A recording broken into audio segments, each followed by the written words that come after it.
ایک سوال ہے، قرآن کریم میں اللہ تعالیٰ کے رب العالمین ہونے کا ذکر ہے، اگر اس زمین کے علاوہ کسی میں چھوڑ دیا اس دفعہ آپ نے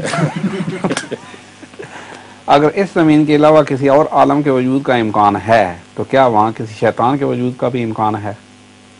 اور آیا ایسا امکان قرآن پاک سے ثابت ہے؟ اب وہ شیطان میں کیا دلچسپی ہے؟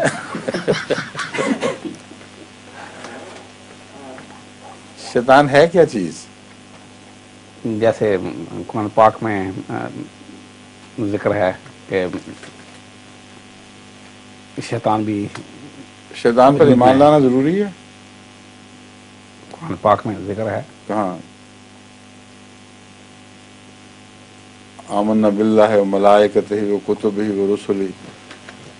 شیطان پر ایمان لانے کا تو کہیں ذکر، یعنی یومن بالجبت و طاغوت تو آتا ہے برائی کے معنوں میں.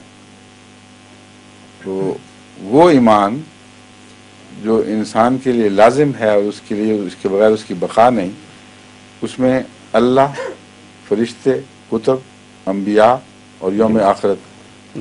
شیطان تو کہیں نہیں ہے اس میں، بلکہ جو شیطان پر ایمان لاتے ہیں ان کا نفرت کے ساتھ ذکر ہے، ان کو رد کیا گیا ہے.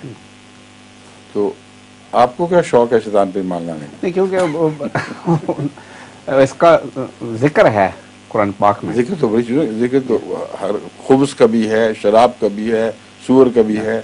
یہ کو نہیں پوچھتے وہاں سور ہوں گے کہ نہیں،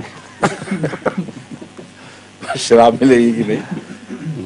جو باتوں کا جن جہانوں کا ہم سے کوئی تعلق ہی نہیں ہے.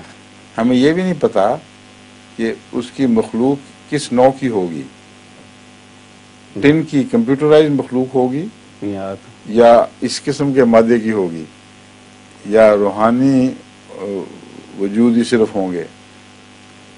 بے شمار امکانات ہیں جن کی تفاصیل میں جانے کی ضرورت نہیں. یہ ایمان لانا لازم ہے کہ رب العالمین، بس اتنا ہی کافی ہے. ٹھیک ہے.